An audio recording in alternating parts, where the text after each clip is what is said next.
Dosa besar apa saja? Imam Zahabi menyebutkan dosa besar itu ada 76. Misalnya melotot sama orang tua, durhaka nggak itu? Membentak, durhaka nggak? Kata talak itu kata yang harus dihindari oleh seorang suami, karena seriusnya serius, Bercandanya juga serius.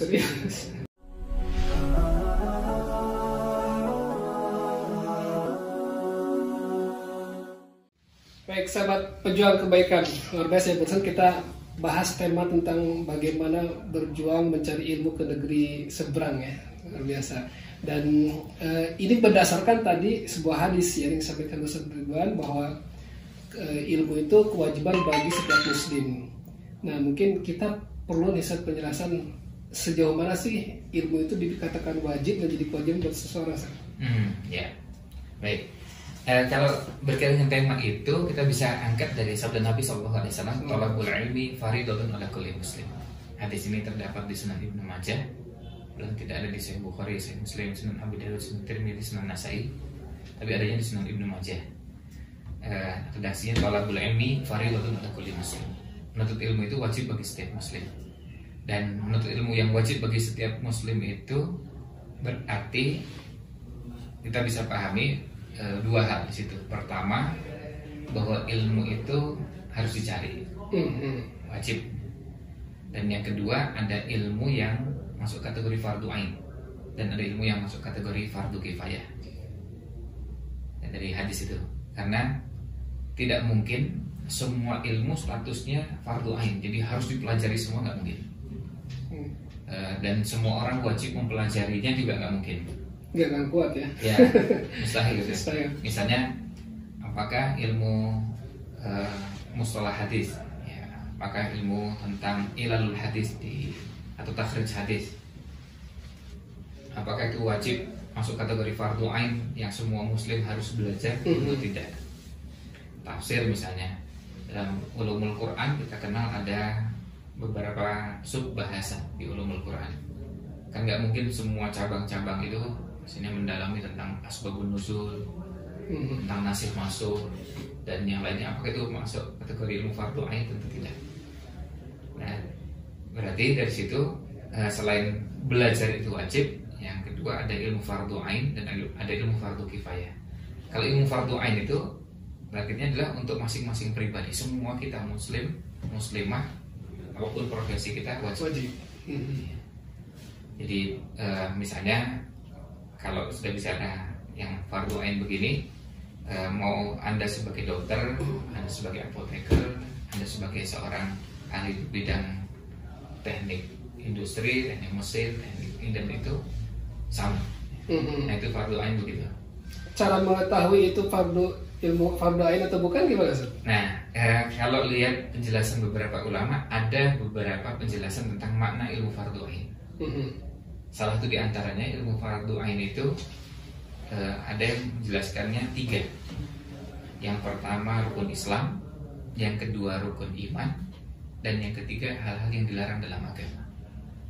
Rukun Islam, iman, dan hal yang dilarang. Berarti berislam, beriman, dan yang dilarang. Itu yang fardu ain untuk semua.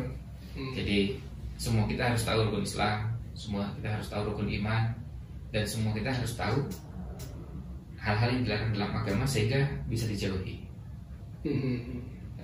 Dan kalau ini dihitung jumlahnya minimal 87. Bisa terhitung ya, maksudnya terukur gitu. Kalau nggak banyak ya, banget. kita ngitung kasar aja. Rukun Islam 5. Iya. Rukun iman 6, itu 2 itu pasti. Udah 11. Yang dilarang dalam agama itu apa saja? Yang dilarang dalam agama bisa dijabarkan dengan dosa besar, dosa kecil. Iya. Dosa besar apa saja? Imam Zahabi menyebutkan dosa besar itu ada 76. Ya, kita kalau menggunakan pendapat Imam Zahabi 76 tambah 11. Ya 87. Ya. 87.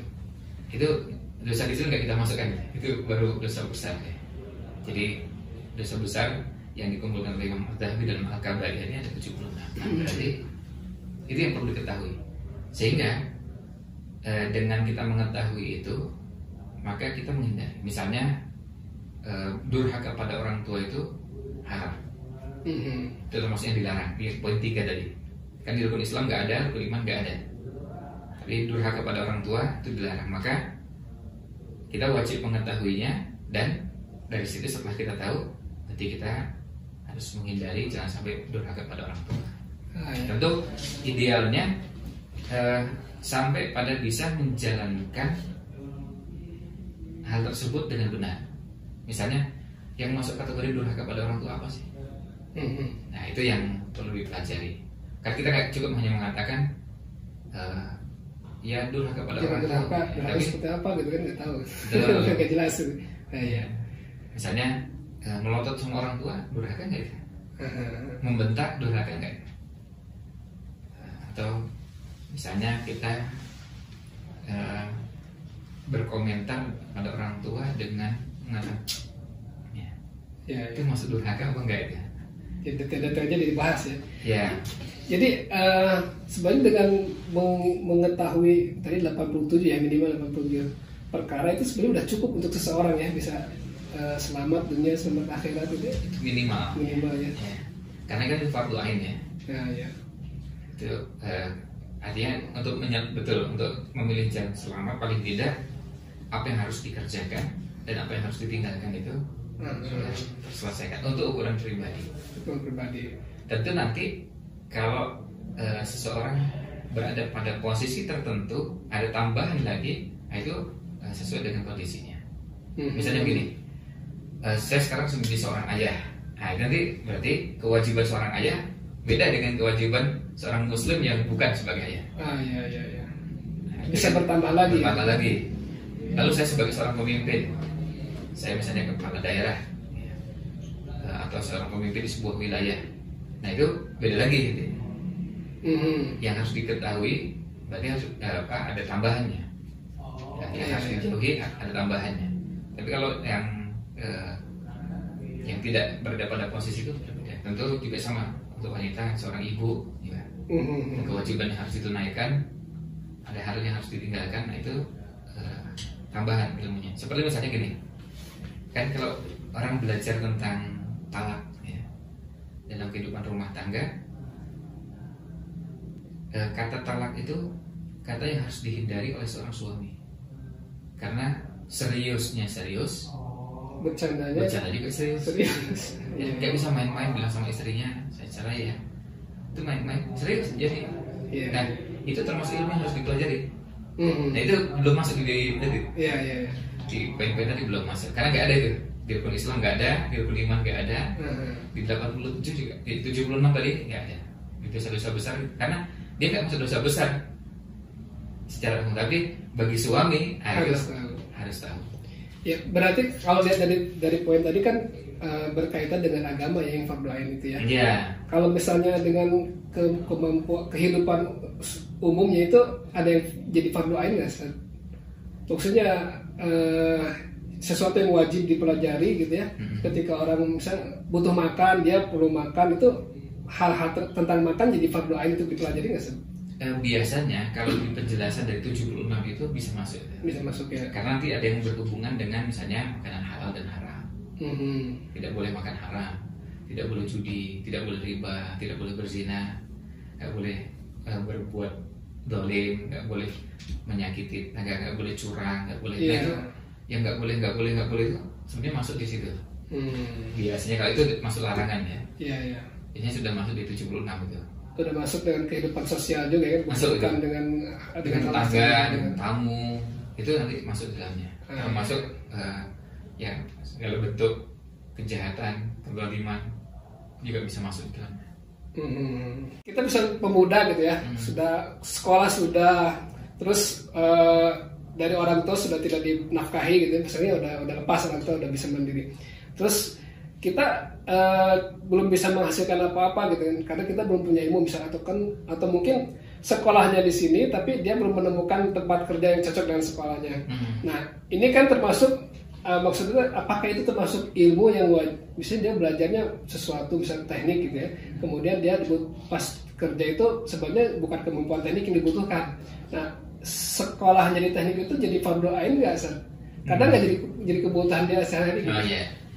Gini, itu sebetulnya kalau kuliahnya di teknik itu masuk kategori fardu kifayah. Fardu kifayah. Oh iya. Jadi umat Islam harus ada yang mendalami itu, karena tidak boleh terjadi umat Islam tidak ada yang mendalami kedokteran, farmasi, teknik ini dan itu, nggak boleh. Harus ada. Harus Nah, ada. jadi dia sebetulnya menjalankan fungsi fardu kifayah yang itu dibutuhkan oleh umat. Ya, nggak boleh umat Islam nggak punya dokter sama sekali, harus ada dokternya. Nah, dengan profesi yang ada tadi diharapkan bisa berkontribusi baik untuk dirinya, ya, kemudian untuk keluarganya dan untuk umat. Ya, misalnya ada yang jadi dokter, dia selain menjalankan tugasnya untuk ya, sebagai seorang kepala rumah tangga mencari nafkah, juga untuk artinya itu untuk dirinya kemudian keluarganya, tapi juga untuk umat apa kontribusinya. Ya. Nah itu sama dia yang di teknik juga begitu. Dia mencari nafkah itu masuk dalam kategori kewajiban. Mencari nafkah fardu ain atau fardu qiyas? Fardu ain. Fardu ain ya. Bagi suami ya. Ya bagi suami. Iya. Bagi suami. Jadi kalau dikatakan mencari nafkah fardu ain, berilmu tentang mencari nafkahnya berarti fardu ain ya. Nah, ya itu nanti penjelasan lain tentang ilmu fardu ain itu apa? Ada penjelasan lainnya adalah ilmu tentang ibadah atau muamalah yang akan dikerjakan, maka dia jadi fardu ain. Ya, kalau saya mau sholat, belajar sholat wajib. Ya. Kalau saya mau wudhu, belajar wudhu wajib. Nah, kalau saya mau melakukan aktivitas yang lain dalam hubungannya dengan muamalah, maka belajarnya asalnya wajib. Saya menyetir mobil, ya belajar nyetir wajib.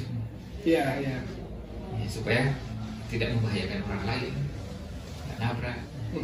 Nah, belajarnya wajib. Kewajiban itu datang ketika kondisinya ada ya. Ya. Ya ketika kondisi datang jadi kewajibannya datang ya. Ya. Saya kepikir begini San, ketika kita mengamalkan hadis tersebut ya, belajar itu wajib dengan keterangan kondisinya sesuai kondisi ya. Ketika kondisinya datang itu wajib kita belajar. Nah, kalau kita semua mengamalkan hal ini buat muslim, kayaknya tidak ada orang yang menganggur ya kayaknya saja. Oh iya. Dan kenyataan kita kan sekarang Indonesia ini luar biasa penganggurannya ya, banyak ya, dan itu menjadi masalah negara juga. Nah, dengan mengamalkan hadis ini gimana caranya biar umat muslim itu sebenarnya kan potensi nggak boleh menganggur kalau mengamalkan hadis itu ya.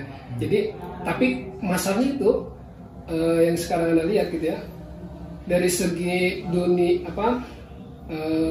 kebutuhan, banyak orang yang membutuhkan kemampuan seperti ini. Dari segi keterbatasan SDM itu mereka kadang nggak cocok gitu kemampuannya. Ini belajarnya ini dunia industri atau dunia itu butuhnya ini gitu. A dengan B beda. Nah ini bisa nggak disinkronkan dengan hadis tersebut? Jadi ketika belajar itu ya sesuai dengan kebutuhan gitu. Kalau sekarang kan kebutuhannya belajarnya ini kebutuhannya lain. Nah ini kenapa bisa terjadi penganggurannya terjadi, hadisnya pada ada gitu. Jadi ada beberapa sisi ya. Yang pertama fenomena kemalasan sebenarnya. Ya, kemalasan yang muncul pada sebagian. Itu kita bicara sebagian, termasuk dalamnya sebagian kaum muslimin. Karena kita tidak bisa pungkiri, sebagian kaum muslimin memang malas. Ya belajar macam-macam malas. Dan kita dapati pada hal-hal yang jadi kewajibannya ada dalam agama, dalam kehidupan sehari-hari itu memang malas. Hanya malas meluangkan waktu belajar, menyeriusi, pelajari. Itu kemalasan itu faktor yang harus kita hindari. Yang pertama.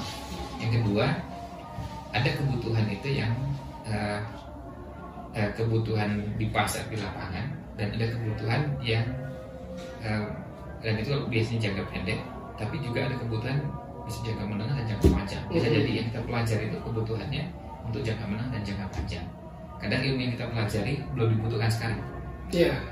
Ya, sahabat Abdullah bin Mas'ud pernah berpesan, belajarlah ilmu itu karena kita tidak tahu kapan ilmu itu akan dipakai. Akan dibutuhkan. Iya.